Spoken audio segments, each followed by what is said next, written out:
नमस्ते दोस्तों। आज मैं आपसे एक ऐसी बात करने जा रहा हूँ जो सिर्फ एक न्यूज़ नहीं है बल्कि हमारे समाज की सच्चाई है। हाल ही में दिल्ली में अरुणाचल प्रदेश की 3 लड़कियों के साथ एक बहुत ही बुरा इंसिडेंट हुआ।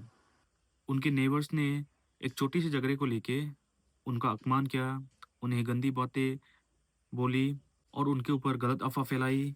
उन्हें गलत नाम से बुलाया गया, उन पर झूठे इल्ज़ाम लगाया गया और उन्हें मसाज पार्लर वाली जैसे शब्दों से नीचा दिखाया गया। सिर्फ इसलिए क्योंकि वो नोटिस की थी। सोचिए गाइस, अगर आपके साथ ऐसा होता तो कैसा लगता।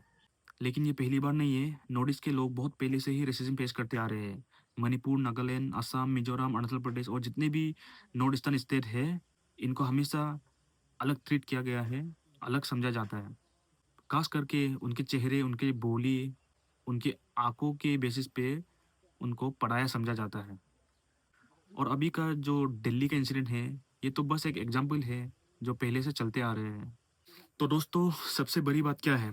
सबसे बड़ी बात यह है कि वो भी इसी देश का नागरिक है, उनका भी तिरंगा वही है, उनका भी हक उतना ही है इस देश में जितना आपका है। फिर उन्हें अलग क्यों समझा जाता है?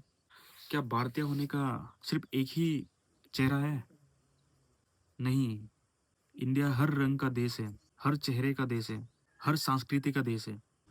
तो दोस्तों, हमें समझना होगा रेसिज्म क्या है। रेसिज्म मतलब किसी को उसके रंग, उसके चेहरे या फिर उसके राज्य की वजह से नीचा दिखाना, उसे कहते हैं रेसिज्म।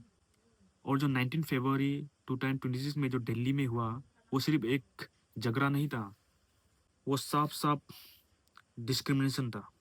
और ये डिस्क्रिमिनेशन सिर्फ एक इंसिडेंट का मसला नहीं है, ये एक लंबी समय से चलती हुई एक प्रॉब्लम है।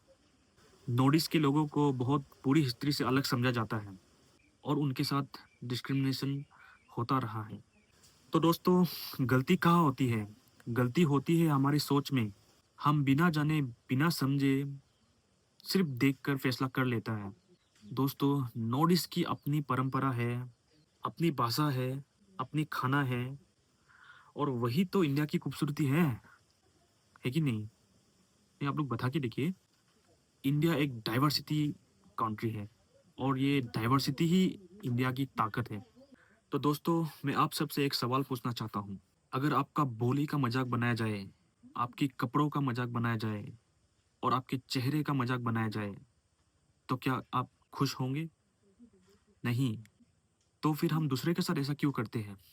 और जब नॉर्थ ईस्ट के लोगों को हर जगह अलग समझा जाता है, तो उन्हें अपने ही देश में सुरक्षित महसूस नहीं होती।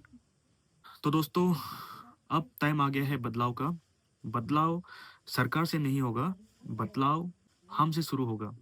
आज से हम किसी को उसके लुक से जज नहीं करेंगे, हम किसी का मजाक नहीं बनाएंगे और कहीं डिस्क्रिमिनेशन देखे तो हम चुप नहीं बैठेंगे, क्योंकि चुप बैठना भी गलत का साथ देना होता है।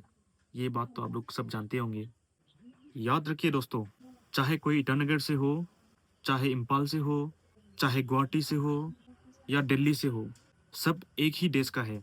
सब एक ही तिरंगा का नीचे आते हैं, सब एक ही तिरंगा का नीचे खड़े हैं। हम सब ऐसे इंडियन। और आप सबको पता ही होगा, तिरंगा हमें एक होने का संदेश देता है। तो हम सब आज एक वादा करते हैं, ना हम रेसिज्म करेंगे, ना रेसिज्म सहने देंगे और हम सब एक दूसरे को तोड़ने नहीं, हम जोड़ने का काम करेंगे, क्योंकि देश तब मजबूत होता है जब लोग एक साथ खड़े होते हैं। तो दोस्तों, no to racism, yes to unity. जय हिंद। मेरा वीडियो अच्छा लगे तो सब्सक्राइब जरूर कर दिएगा। मिलते हैं हम अगली वीडियो में, तब तक के लिए बाय बाय।